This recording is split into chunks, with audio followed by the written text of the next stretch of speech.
Hello hello sir, cinema director Padmanabham గారా? నమస్తే sir.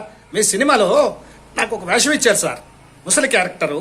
సరే, అది వారం రోజుల్లో షూటింగ్ ఉందంటున్నారు కదా, గెడ్డం మీసాలు అన్నీ పెంచుకోమంటారా? ఎలా సార్? మరి ఆ క్యారెక్టర్ అలాగే విగ్గు పెడతారా? అది ఏం కాదా? నేను ఒరిజినల్గా ముసలిగా ఉంటానని మీకు అనిపించి ఆ క్యారెక్టర్ నేనే ఇస్తే అదేంటి సార్, నేను ఇంకా వయసు అవ్వలేదు సార్ నాకు.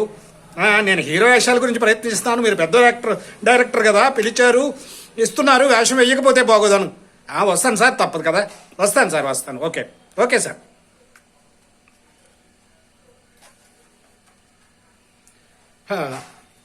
మొత్తానికి షూటింగ్లో పాల్గొనడం జరిగింది.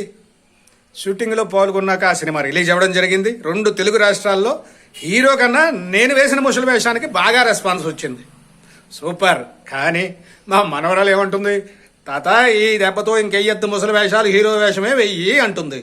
కరెక్టే, మనకి ఇంకా ఉంది కదా, ఉంది కదా, అదే వేద్దాం.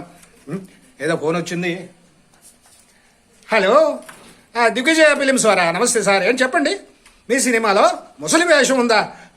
లేదు సార్, నేను ఆలోచించి చెప్తాను, పెట్టేయండి సార్. ఇంకో ఫోను. హలో, రత్న ఫిలిమ్స్ వారా? చెప్పండి సార్, చెప్పండి.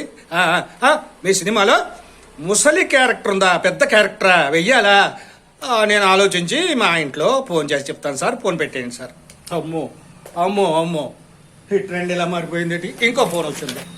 సిద్ధార్థ ఫిలిమ్స్ వారా? నమస్తే సార్, చెప్పండి, మీ సినిమాలో ముసలి క్యారెక్టరా?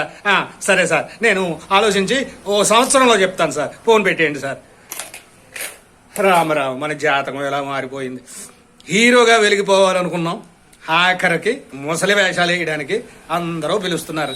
ఏం చేస్తాం ఇప్పుడు? మా మనవరాలు చెప్పినట్టు ఏం చేయాలంటే, ఫారిన్ మీసాల రంగు తెప్పిందాం, ఫారిన్ ఐబ్రోల్ కలర్ తెప్పిందాం, హెయిర్ డై కూడా ఫారిన్దే తెప్పిందాం.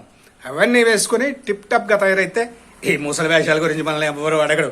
Hero hero